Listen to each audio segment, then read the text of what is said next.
Hello and welcome back to the English Grammar Mastery course.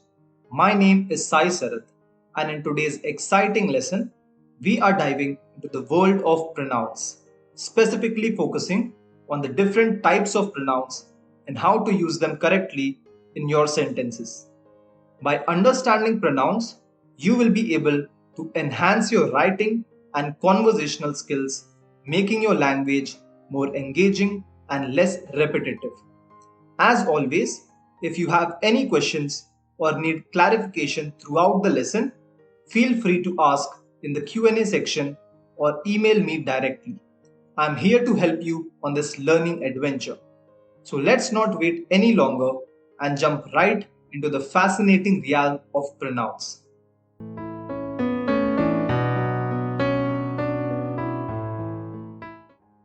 First of all, let us understand what pronouns are. A pronoun is a part of speech that can replace a noun in a sentence. The noun that is replaced by a pronoun is called an antecedent.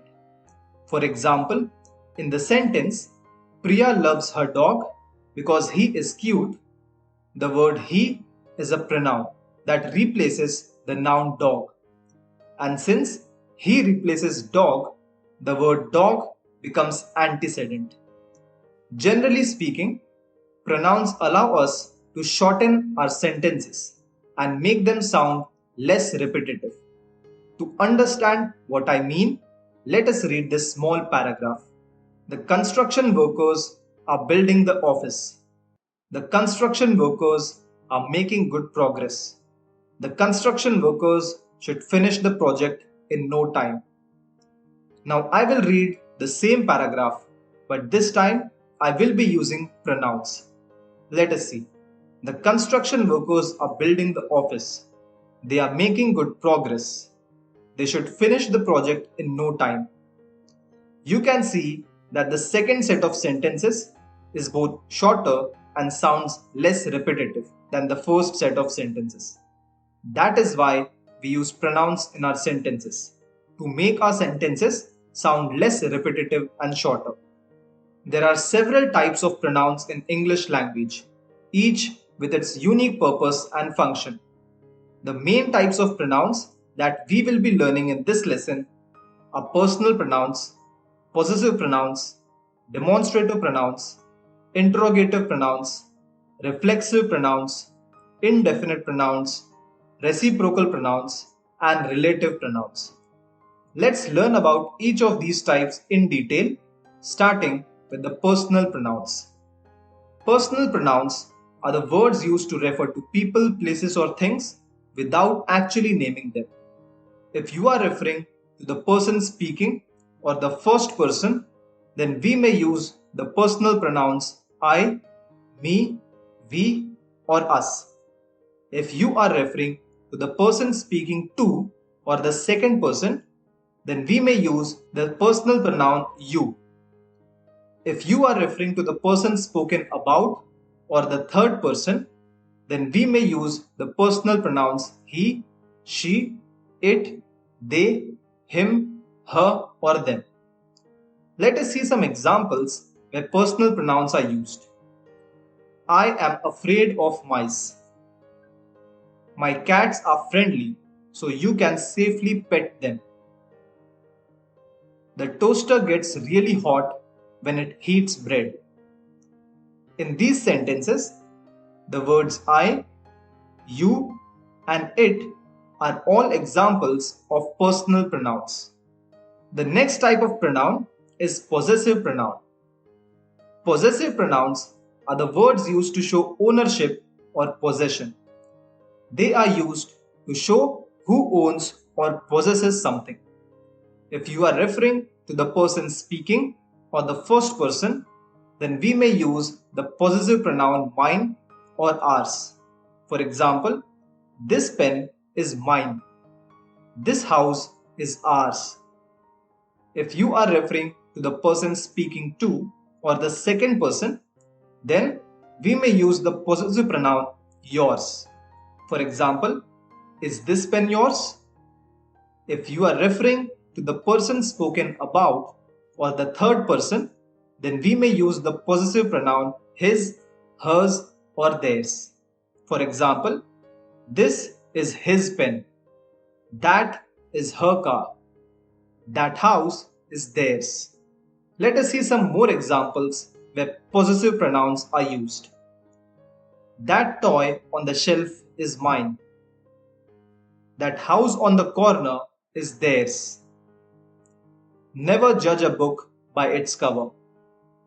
In these sentences, mine, theirs, and its are examples of possessive pronouns. The next type of pronoun is demonstrative pronoun. Demonstrative pronouns are the words which are used to point towards something. For example, imagine there was a bed right next to you and a bed across the room from you. When talking about the bed nearer to you, you would say, this is a bed. When talking about the bed far away from you, you would point to it and say, that is a bed. In these sentences, the words this and that are demonstrative pronouns as you are using these words to point towards something. There are only 4 demonstrative pronouns: this, these, that, and those. When pointing towards something nearby, you have to use this for singular and these for plural. When pointing towards something far away, you have to use that for singular and those for plural. Let us see some examples where demonstrative pronouns are used. This is my favorite t-shirt. That is a peacock. I need you to fix these computers. In these sentences, this, that, and these are examples of demonstrative pronouns. The next type of pronoun that you have to learn is interrogative pronoun. Interrogative pronouns are the words which are used to ask questions. Like most other pronouns, interrogative pronouns also replace nouns in sentences.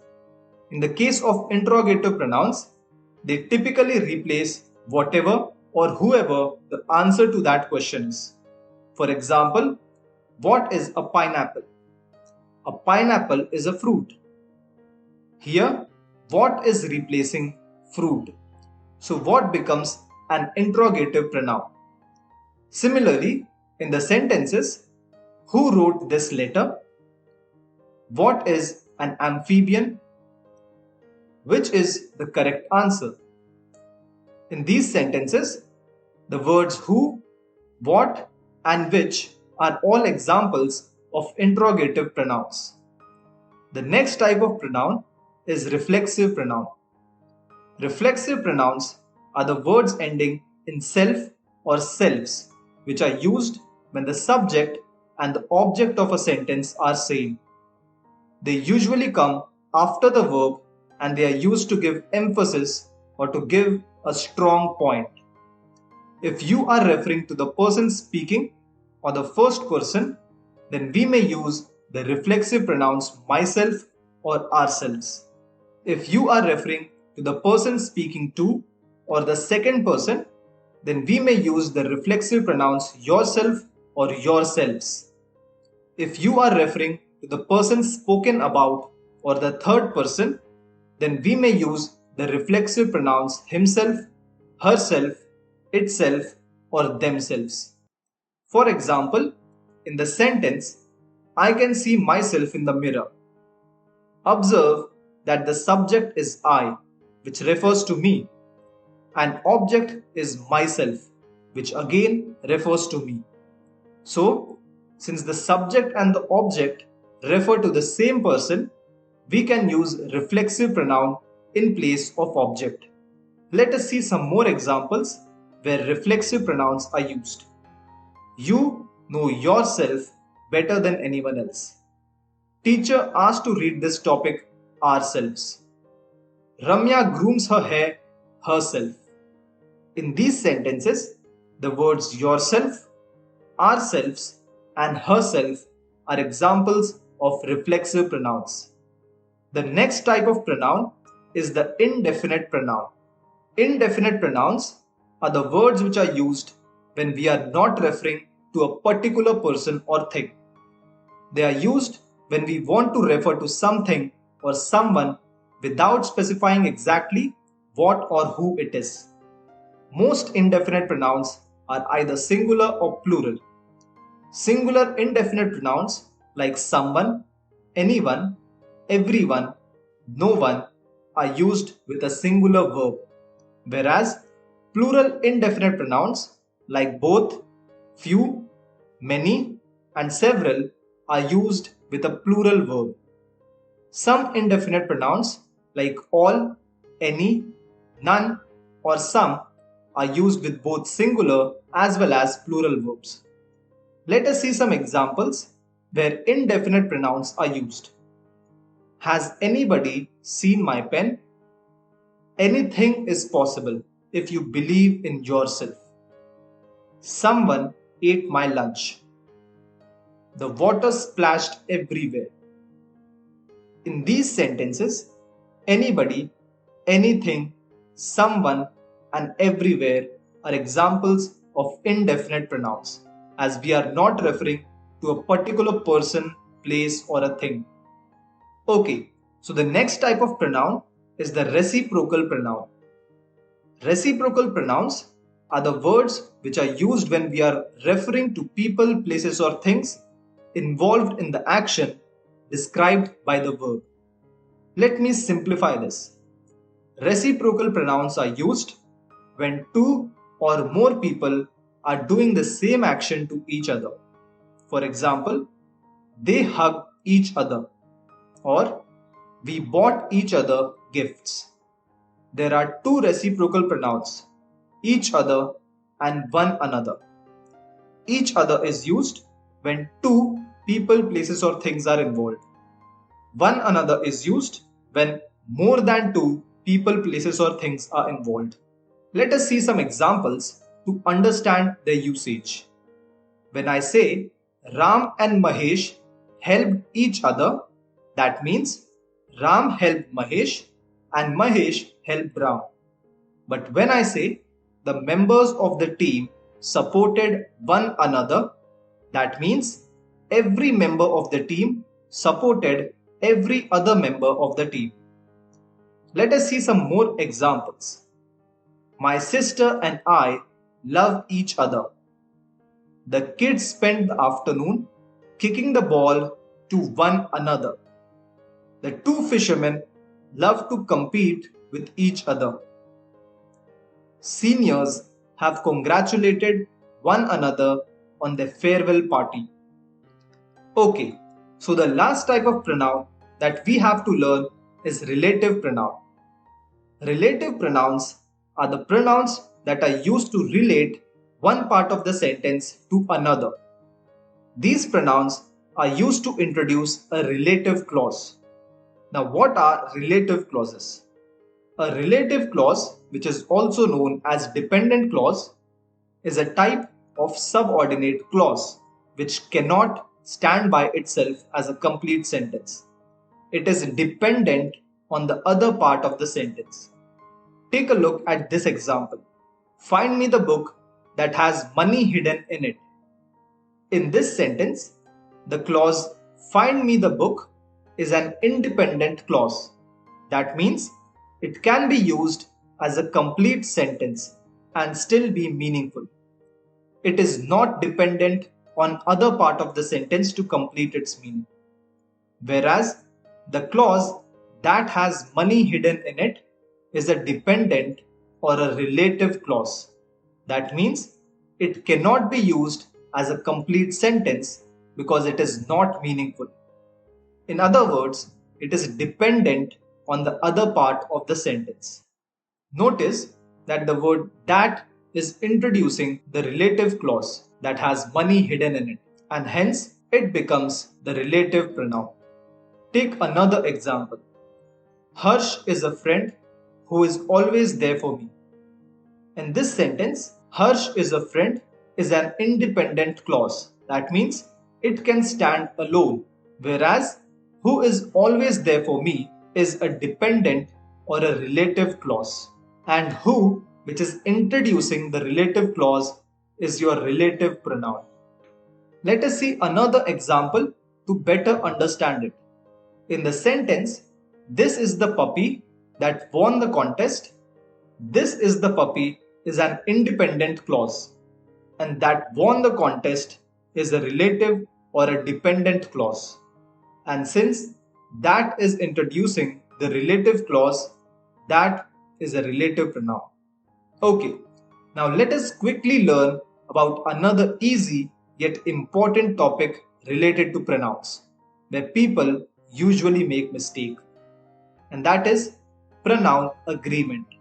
When using a pronoun, it must agree in number with its antecedent. Let me remind you what an antecedent is. The noun that is replaced by a pronoun is called an antecedent. So a pronoun must agree in number with the noun that it replaces.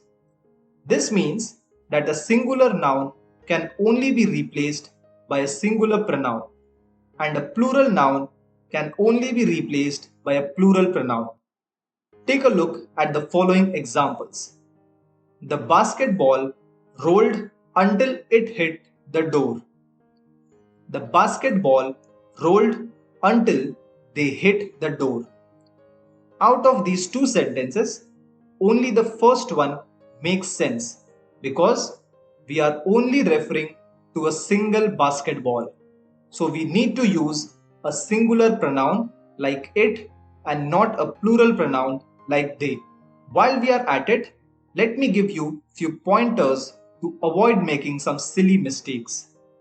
Firstly, the pronouns everyone, everybody, everything and everywhere are treated as singular pronouns even though they often refer to multiple people and things. For example, we would say everybody was hiding rather than everybody were hiding. Secondly, some pronouns can be used as either singular or plural. When we encounter these pronouns in sentences, we usually rely on context to help us determine if they are singular or plural. For example, you are my best friend. Based on the singular word friend, we know that you is a singular pronoun. But in the sentence, you are my best friends, based on the plural word friends, we know that you here is a plural pronoun. Don't get confused that the same pronoun is being used for both singular as well as plural nouns. Always remember, some pronouns can be used for both singular as well as plural nouns. Okay, so that brings an end to the topic pronouns and their types. Let us quickly revise what we have learnt in this lesson. First of all, we understood what pronouns are and how to identify them. Then, we learnt about the different types of pronouns like personal pronouns, possessive pronouns, demonstrative pronouns, interrogative pronouns, reflexive pronouns, indefinite pronouns, reciprocal pronouns, and finally relative pronouns. We then learned about the pronoun agreement and some important points to remember to avoid making any grammatical mistakes. So that was it about pronouns and their types. I hope that you now have a better understanding about pronouns and their types. To further strengthen your grasp on this topic, let's put your knowledge to test with a practice exercise. Here are your 5 sentences. Your task is to identify the different types of pronouns in these sentences. Pause the video and take a moment to think and identify different pronouns in these sentences.